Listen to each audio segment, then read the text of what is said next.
You're listening to Titans of the Trades. I'm your host, Ryan England, author of Hire Better People Faster and creator of the CoreFit hiring system, a proven process to help growing companies attract and retain only the best. I'm on a mission to revolutionize the perception of the trades and elevate it to new heights. After growing up in a blue-collar family, my passion for making the trades cool again runs deep. If you're a Titan in the industry and want to be on my show, stick around until the end and I'll reveal how you can be my next guest.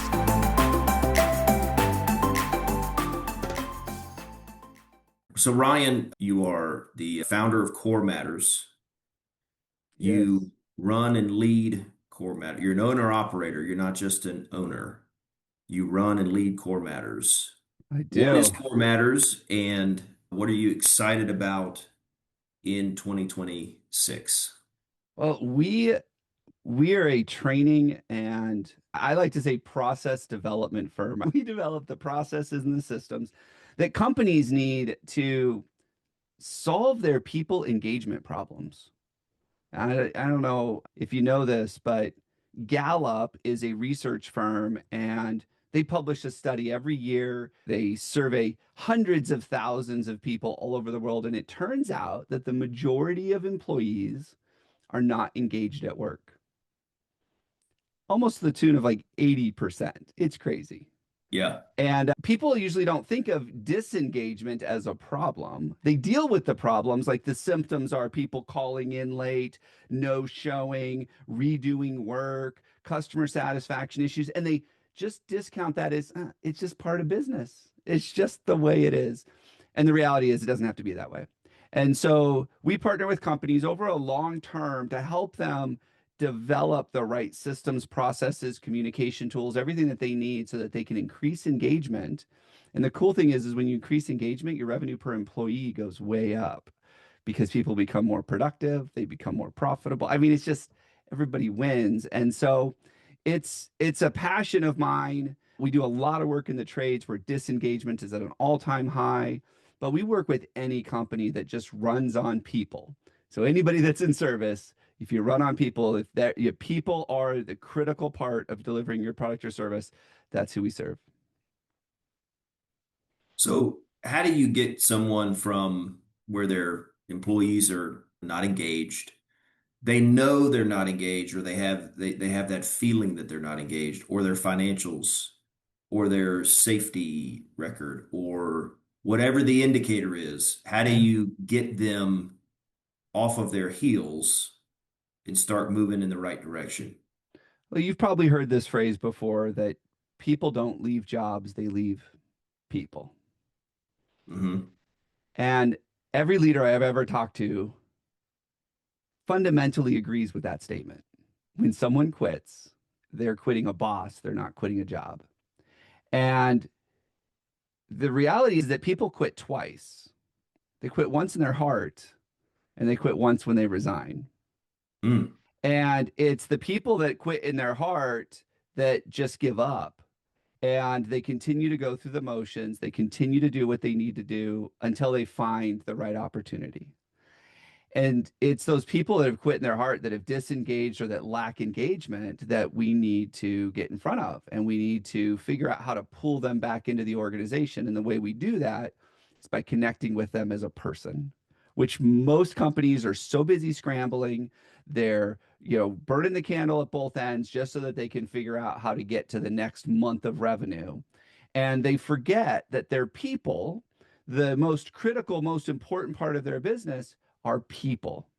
And they're dealing with their own things. They're dealing with their personal lives and the issues that they have and the stress of finances and family and just the go, go, go. And for a lot of organizations that haven't figured out how to solve the hiring problem, they're probably burning out in overtime and extra work and these kinds of things. And so one of the first things we do is we look at the business overall and we say, what are you doing to take care of your people? I'm not talking about financially, I'm talking about personally, the things that are important to them. And we start having those conversations. And usually that's a big wake up call to leadership to say, oh, we actually have to care about our people as people. We forgot to do that. We were so busy running the race. We were so busy worrying about revenue this month or profitability this quarter. We forgot that we have to take care of the people that make this all happen. Yeah. Yeah, that's powerful. There's been very few. We typically deal with the situations where executives are leaving Mm, or key leaders are leaving. We don't typically get into the different levels of the organization. We stay at that higher level. In our conversations around the owner and the leader, or the mm, owners and the leaders, and sometimes the owners are the leaders, part of the leadership. And that conversation is still true at that higher level. oh, of course. A leader doesn't just leave because they're being paid 5% less there than they are, or they could be on the other side of the hill. They're not leaving just because of this perk. They're not leaving this perk. Sometimes it's somewhat neutral, right? They have to leave. They're leaving because of a family change or geographic change or something has Yeah. happened that goes in that direction. But almost always it's something around the ownership or other leaders where behavior and or patterns of behavior are not what they are willing to stick around and Yeah. endure. Yeah. Yeah. Our focus is on the front line. Always has been. I love it. When we get to the executive level, it gets just too detailed for me. I'm like big picture type of thing. But when I think about that idea of legacy that you're talking about, I know that you guys do over at Legacy Advisory Partners. One of the conversations we have to have with executives or the owner usually is, what's the plan? Like, you're not going to do this forever. There's Yeah. one absolute truth in business. You will die someday. When you do, what happens to the business? And we often have to have a conversation about, are you doing this to create a legacy for your family? Are you doing this to exit? You know, in the trades, we talk about PE all the time. And most of the people that come to me and want to talk to me, they're like, I want nothing to do with PE because they destroy the culture. But what do you guys do when you're sitting down with those owners who haven't figured that out? Like, what are some ways that they can figure out what am I? What is the end game in this business? Like, it was usually started to take care of family or because they didn't want to work for somebody else. But how do you work with them to figure that out? Yeah. Yeah. That's a great question. And your comment earlier about, working with the higher level in the executive group, they're a breed of their own. They're a Mhm. breed of their own. Often we'll find those executive groups who do understand what it means to be on the front line. Some of them have come out of that front line, depending on the size of the company and what they're doing. But often, yeah, it's a different breed. It's a different conversation that we have with them. Yeah, with owners who are searching for that preservation, right? It's a preservation mindset. I've built this. I've made all the mistakes that I can. I've built this. Now, what am I going to do with it? And Mm, the first thing they do is just say, well, I know I don't want this. And private equity is almost 100% of the time what comes out of their mouth. hmm Then they have to sit down and go through a process and evaluate the other options. And most of the time, they don't want to tell anybody they're evaluating it because they don't want their competitors to know. They don't want some of their leaders to know. And the evaluation of what do I do with this thing that I started, I carved out of the rock, all the great people that I've attracted to come to the business and do work with me over the years who have stuck with me through the times where the business should have probably folded. mm, What do I do with this thing? And so we just talked through what it means to go through ownership succession. And what are okay. your goals? What are your ideas? Obviously, what do you not want? Yeah. But let the goals and the preferences and the ideal things that they would want to see over the next 50 to 100 years, let that shape what they do. Now, the other piece of this, and this is what we find most often, is that owners don't understand how the event, that ownership transition event, plays into their personal. Mm, Most of the time, they're not greedy. It's not a greed thing. It's not I've got to have the most that I can get no matter what happens to the company. It's, I don't really know what a transaction needs to look like because I don't know how it fits into my personal financial legacy. yeah. And so that's where we talk about the three wins. The shareholder has to define their win.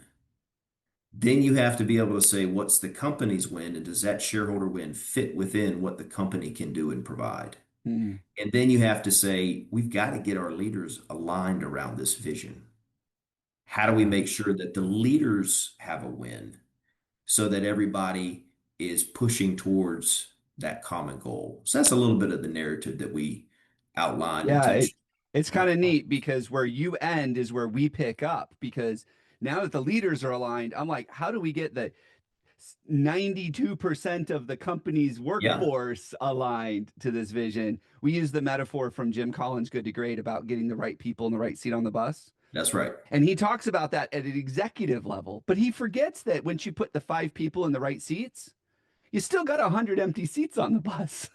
And so if you want to fill those seats up, and this is where we pick up, why do those people want to be on the bus? Because at the end of the day, I mean, I don't want to get into ESOPs, but outside of that, there's really not a huge financial upside when there's an exit event, when there's a liquidity event. There's not a huge upside to the laborers and the Right. office managers and those Right. people. And so they have to be excited about where the bus is going too.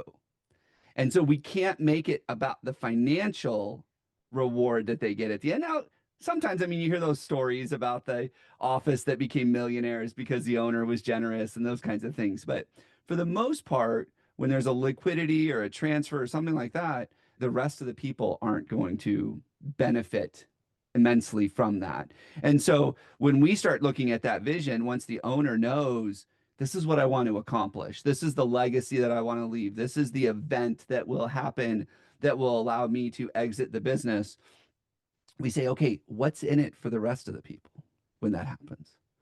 Because frankly, a lot of people get scared when they hear the owner thinking about what's the next stage in their life, what's happens after they're done with the business. And people get scared and they're like, this guy's going to sell in 5 years. And if he sells to Yeah. PE, they're going to ruin it for me. And so we spend a lot of time working with the leadership team and interviewing and surveying their people. And what gets you excited about this vision that we have? Because it's not the financial piece. So a lot of times executives are really good at the here's what our vision is to double market share, to Right. increase EBITDA, to do these things, to create a valuation. Well, nobody cares outside of the few people that benefit from that. But what's the benefit to the middle management layer, those supervisors, when you double EBITDA? Well, now there's more money to invest in training and career development, and maybe we can make richer benefits available to you. And so we have to be able to translate those things into what the hourly workers care about. And they care about those things. They really do. They really care about being invested in, poured into, trained, those kinds of things. And so that's the shift that we have to make. Once you've figured out at the top how it works, we have to translate that so that people actually care. Yeah.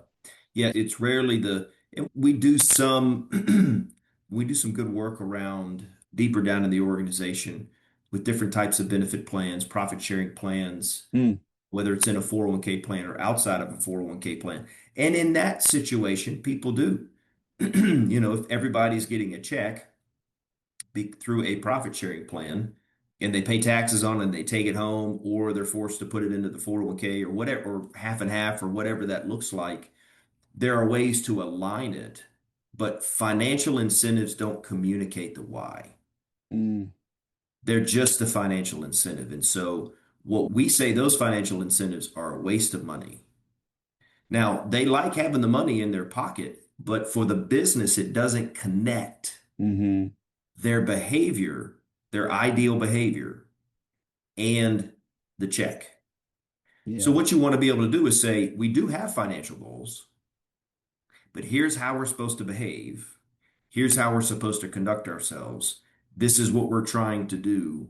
And you also have to invest in the communication. And it seems like that's one of the missing pieces that we see so often is not educating folks and making sure they are aware of when I show up with this attitude, if I work with this attitude, if I collaborate well with my other workers, if I'm honest in the workplace, if I'm humble if I'm going through these different personal growth areas, what does that mean? And if we're all collectively doing that, that's why that check is coming. That's why that check is available. It's not just because profit's being created out independent of me. Yeah. And if you've got 500 of those, that's a powerful thing. Yeah, it's interesting. I like that you use the word behavior. It's a real important part of what we do. So we tie behavior into a value system. Everybody Hmm. talks about core values. And I think that the majority of businesses and leadership teams get them wrong. They think that it's something that you blow up on a giant banner and you put on the break room wall and you add to your email signature, and that's as far as it goes. And we go an extra step and say, no, those core values are the fundamental ways in which you behave when you're on that bus. And Hmm. it's not a do as I say, not as I do, which so many leaders mess up. I just had this conversation this week with a leadership team. They're complaining about their people and how they don't do a certain thing, and it's a behavior. And as I'm listening to them talk, I'm like, you guys are doing the exact same thing. So you can't get mad at them when you're demonstrating to them that this behavior is okay. And Yeah. so that behavior component is so important. If I'm stuck on a bus with you and we're going cross country, I expect you to behave a certain way. I expect you to think a Yeah. certain way. And if you don't, it's going to be a long bus ride. Yeah. Yeah. Or I'll just get off the bus, no matter where we are and no matter what happens. Yeah. And that's dangerous for everybody. I was up in Alaska on a tour bus. Not a, it was a school bus, but it was one Okay. of those tours, excursions you can take inside Denali National Park. So Uh-huh. they drive you way into the park and you get to see different things and they have the guy talking and this and this and this. Well, in this instance, it was nonstop information flow from the tour guide, the bus driver, school bus driver. Mhm. I mean, nonstop to the point where, and it was loud and you could, I mean, it was just so uncomfortable. Mhm. And this one guy said, "Can I just get off and walk back?" Wow. He was like, just making, he was like, "This is terrible." Um, Yeah. and then 30 seconds later, he looks out the side and running about 100 yards away from the bus through this open plain area was a big old grizzly running. Oh, He wow. said, "I'll stay." So in certain But circumstances, people can endure yeah, but I bad think bus that rides. I think there's a perfect analogy to what we're seeing in the marketplace right now. Employers are pulling back. They're skeptical. They're starting to look at, can we be more efficient? Can we increase our Mm, revenue per employee? Can we do these things? And so when people look to get off the bus and they look out there and there's no employers ready to pick them up, they're like, I right. guess I'll stay. Yeah, And you know what? If they're sitting in the back of the bus and the back of the bus starts falling apart, they're just like, I don't really care about this bus anymore. I'm not going to say anything. I'm not going to do anything. And how often does that show up as complacency or disengagement or those kinds of things when they start seeing problems in the business that they no longer talk to you about or no longer feel like they're compelled to fix because they just don't care. And that's really that's, good. I think that's incredibly We got dangerous. to And write that one. We got to write that one down and use it again. That it sounds analogy. good. That developed very nicely, Ryan. Yeah. Yeah, it's Thank good. you. Yeah. Yeah. When you're working with these folks, you're communicating with the leaders and training them on how to communicate with their front line or training them in general. Yeah, so we do both. It depends on the level of engagement that someone wants with us. Most of the time, companies come to us and we work directly with the leadership team and we give them the tools, the scripts, the training, the safe space to practice so that when they go out to the field or when they go out to the office that they know how to do those things. I very much subscribe to teaching people to fish. This is not like I like to say I do some of the things for you, but I'm not going to go have the difficult conversation with someone. If you're tolerating low performance, you need to know how to feel confident in that situation. And so we work with leaders on that. But then sometimes companies say, hey, you know what, Ryan, you're better at teaching communication than we are. Can you go teach my front line how to communicate both up and down? And so we'll bring people in a virtual environment and we'll bring them into a Zoom session like this and say, hey, we're going to talk about how to have difficult conversations. And everybody freaks out. And I'm like, no, this is not that as hard. It's not as scary as you think it is. But that's just because that's what we do is we train on these things. But more importantly than that, we're big on the idea that if we put the right people in and we give them the right tools, And that's the critical part is the tools. Like often we hire people and we're like, oh, you're a leader, go figure it out. And they're like, okay. But I like to use this analogy. You would never hire an HVAC tech and say, hey, go figure out the tools you need. No, you would give them the tools. You would support them with that. Like that makes common sense. But how often do we hire a people leader and we give them no tools? We do it all the Yep. time. And so we're big on can we get the right people with the right tools and then teach them how to use those tools? And that's an important piece. And some of the tools are really simple. Some of the tools are just a one line just to start a conversation. Like how do you start a difficult conversation? And we'll give them that tool. And then they go, okay, well, what's next? And then we build the process for them and we train them on it. We say, here you go. This is how you do this. This is how you do this piece. And when we have a solid team that's communicating well, that cares about their people, and their behaviors are aligned and healthy, because there are a lot of unhealthy behaviors out there, we take that and we package it up and we turn it into marketing materials that we go and we share outside the organization, because that's how you get the right people on the bus. Once they know that that's alive and well and that works, we have to get that message out there because we still need to put people on the bus. We still need to get people. People will leave, the company will grow. There are reasons that you will need to hire people. And so if you aren't able to attract the right people, the ones that align Yep. with your behaviors, that want to be there, those kinds of things, it makes business really hard. And so we have to fix what's inside before we can start promoting that outside. And that's what we do. Yeah. Yeah. I love that. Yeah. The parallel with business owners who are operators is that so often they don't know how many hats they wear. Oh, yeah. And so that's just what you're talking about there. It's highly concentrated. Sometimes they don't understand how they communicate. Hmm. They don't know how they're heard. They don't know how the people around them that depend on listen, right? We all listen a certain way. We hear things a certain way. So matching the communication and the listening together, not just the right communication, but the method and the style. And then you have to go through the whole process of, well, I do these six things. We're dealing right now with a unicorn business owner. And you couldn't go find him anywhere in the entire universe. There is not another one of these people for this role in this company.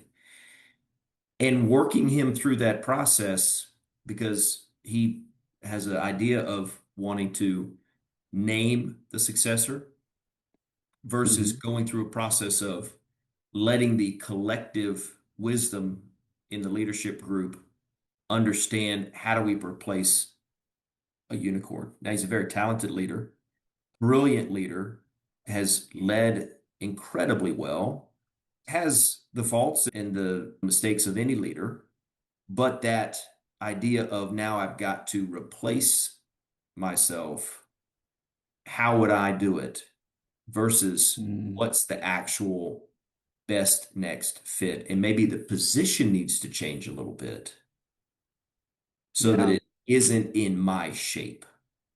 It might need to be a little bit of a different shape so that we can have the best chance of attracting a good group of people to that type of leadership.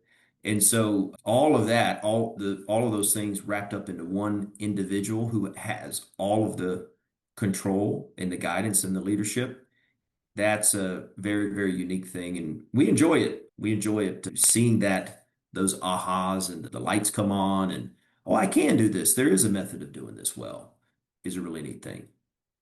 Yeah. Yeah. We do. When we get to phase 3 in our program, we talk about organizational design. Hmm. And most time companies design an org chart from the top down. Hmm. We design it from the bottom up. Mm. You would never build a pyramid by putting the top on first. You got to build that foundation. And so a lot of the things that we do, it seems counterintuitive and backwards, but org charts look like a pyramid. Like I'm not going to, it looks like a pyramid. Why do we put the top on and then figure out the foundation? No, let's build the foundation first, build it up. And the reason we do that is because if if we've got someone that's absolutely critical in the organization that is really hard to replace, We want those people at the front line to be able to look up and say, I see a path to that role. Can I get there? And another thing I subscribe to on the org chart when we do org design is that a box is a role, not a person. And I think there's enough people out there that get that. Right. But when we to use that metaphor of hats, we say, you know what? You can sit in 12 different boxes. Keep in mind, you're still only one person. You still have so many hours in a day. So you're only giving a percent of you to that box. Does that role need more than what you're giving it? And so we're able to start looking at an org chart and we're starting to look at the hats that leaders wear, it's often way too many, and say, this is why you're struggling. This is why you're challenged. And until they've really defined the role, which is what we also do when we do the org design, is the job descriptions and the metrics, the scorecards, the behaviors, everything that goes into Mm-hmm. it, Mm-hmm. we're able to say, this is why you are not succeeding in that role. This is why that role is not supportive. And often we find that people that we think that are one in a million, that we'll never be able to replace them, when we get really clear on what it is that they do, it's really not that hard to replace people. But as leaders, we get scared of that. Yeah. Yeah. Yeah. We think about role clarity a Yeah. lot because it's very hard to incentivize and retain a leader if everyone around the table doesn't understand everybody else's purpose and meaning, Yeah. right? If I get an award, if we hit this benchmark and I get an award, and I've got to rely on y'all to do your jobs Mm-hmm. well, what are your jobs? What exactly are you doing? I thought this person was supposed to do this thing, and this person's doing this thing, but they should be letting this person do this thing. So Yeah. all of that team interdependence, once they get clarity around that, their own role and their own expectations, and they look in each other's eyes and they're like, okay, I can see that you know what I'm supposed to be doing, and you're going to hold me accountable if I don't go do it. Mm-hmm. It takes the ego out of it. Yeah. It takes the, well, this is my job. No, no, no. That's the company's job. That's the job our clients need done. That's Yeah. what they need for us to do. You just happen to be the person doing it. Mm-hmm. That's a big shift. Yeah. That's a Yeah. big shift. And I Yeah. like that you said role clarity. One of our core values over at Core Matters is to create clarity in Hmm. everything that we do and everything we deliver for our clients, and to be able to support them in that idea of creating clarity. We've had people, so we write these job descriptions that are, some people have described them as unorthodox. They're not the right way to do job descriptions. And when I look at the majority of job descriptions, they're written by two types of people. They're written by compliance experts and they're written by legal experts. Because job descriptions historically have been used as a stick in which we hold people accountable or punish them or fire them. And it's our way of falling back saying you're not doing your job. And I believe that a job description is actually can be a very empowering tool for an employee when it's written for them, not for legal purposes. And we just started working with a new client and he needed a job description. And I said, hey, I can give you a template of something like that we built for someone else and I can show you like this is how it would apply to your business, but just be careful because when you get it, you're going to freak out. He's like, why would I freak out? I go, because it's 7 pages long. He's like, what? The job description is not 7 pages long. I go, it is when you write a narrative, when you explain it to them, when you align it with purpose and behaviors, when you get incredibly crystal clear on every activity you expect them to do, their Yeah. responsibilities, and Mhm. you tie it to metrics that they actually have control over. That's a big pet peeve of mine. If you're going to score somebody on a metric, they better have 100% control. And if they don't, that is not their responsibility. But we do that all the Right. time. One of my favorite stories is we had a landscaping company we worked with years ago, and they had this consultant writing job descriptions for them. And I got the job description for a bookkeeper. And I'm looking at it and I'm like, I have a real problem with this. He's like, why? I go, the primary responsibility of the bookkeeper is to increase profitability. And I said, that's interesting. I mean, primary could be to report on profitability, but does the bookkeeper get to tell the executives what they get to spend money on and what they don't? No. Does the bookkeeper have control over how we price our jobs and what kind of revenue and profitability comes in? Well, no. I mean, I just went down this list and I'm like, so they have zero control over profitability. He's like, I'm leaving it the way it is. That's what a bookkeeper's job is. And I'm like, dude, I can't work with you like this. And they could not keep a bookkeeper. They could not understand why they couldn't keep a bookkeeper. But we do it all the time. We do this Yeah. all the time. We give a scorecard or a metric. Somebody say, this is how we're measuring your performance. And look around and go, I don't do that. I have no control over that. And so when we get our job descriptions out, they have this narrative that says, this is why the role exists. This is how you succeed in it. And these are the things that you can control. And it's a process where we don't just go and say, hey, employee, this is your job. We sit down and we say, let's talk about this. Let's make this work for the role that I don't usually understand because I don't do it. Let's make sure that this is right. And then once they collaborate on that and they develop it, now you have buy-in. And buy-in is huge when it comes to employee engagement and increasing profitability. So, but yeah, he looked at it, he called me and he goes, dude, that's long. He goes, but it's so good. He goes, there's some stuff in there that's a little repetitive, but I think it's perfect because they need to hear those things more than once. I'm like, it's a tool that you can now use. Right. And I've only ever heard that job descriptions need to be a page, 2 pages max, Mhm.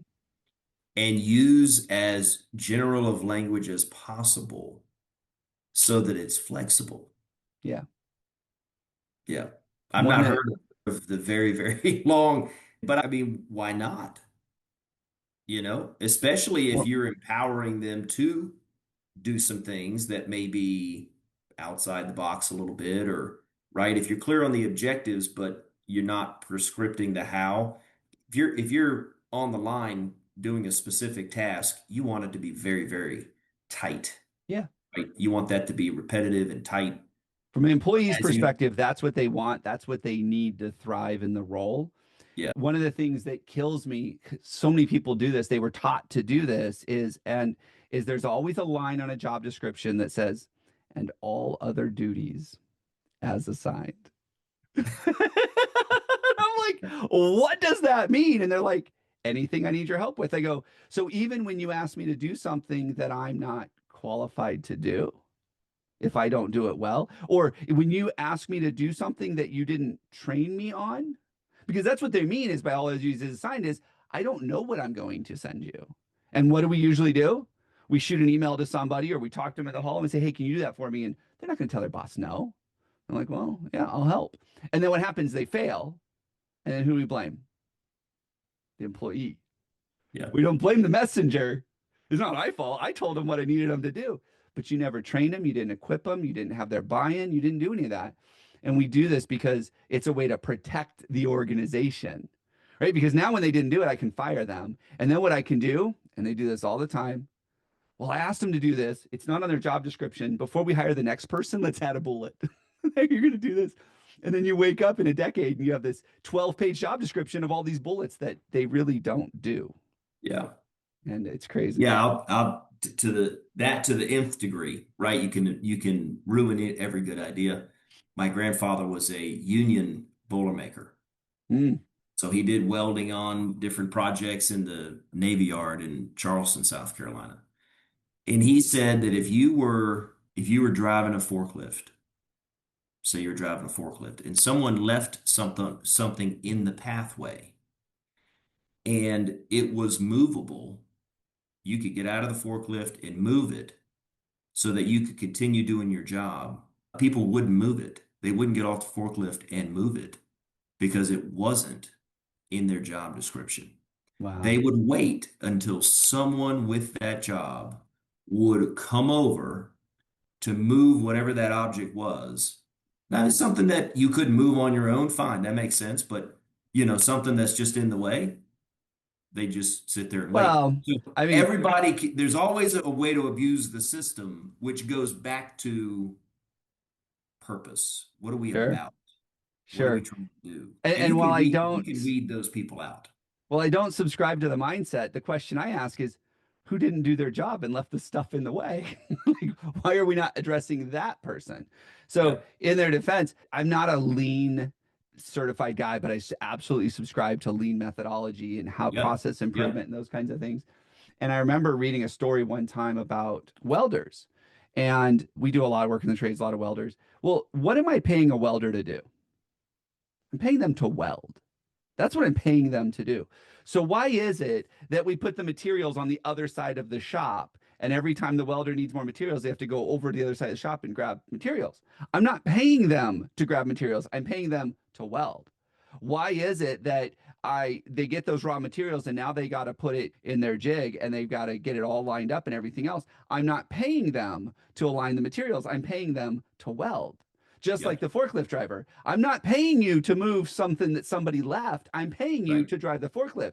And so my argument to leaders all the time is, why are we not worried about efficiencies in everybody's role? Why are we blaming the forklift driver for not getting out and moving something that someone else shouldn't have done? Because I'm not paying the forklift driver to get out. I love that. Material. You got to hold the guy that left some, whatever there was in the way. You got to hold them accountable. Yeah, because I want that forklift moving. That's where I make my money, is when that forklift is moving. When the guy has to get out, and usually when he's got to get out, there's a process.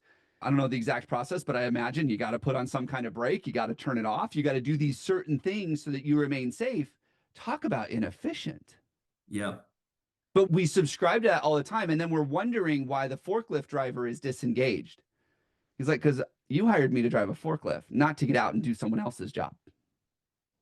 And those are the conversations that we need to have. Those are the things that will transform an organization and get people engaged and get people excited about what they do.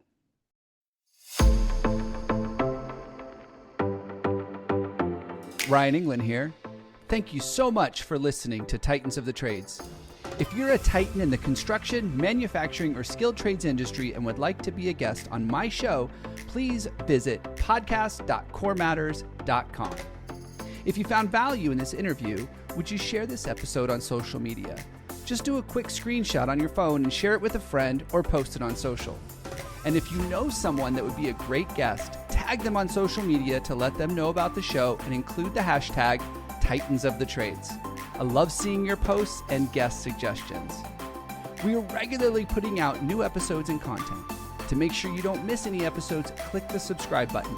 Your thumbs up, ratings, and reviews go a long way to help promote the show and get me one step closer to solving the labor crisis facing the industry. Want to know more about how we're doing that? Go to our website or follow me on LinkedIn. Thanks for listening.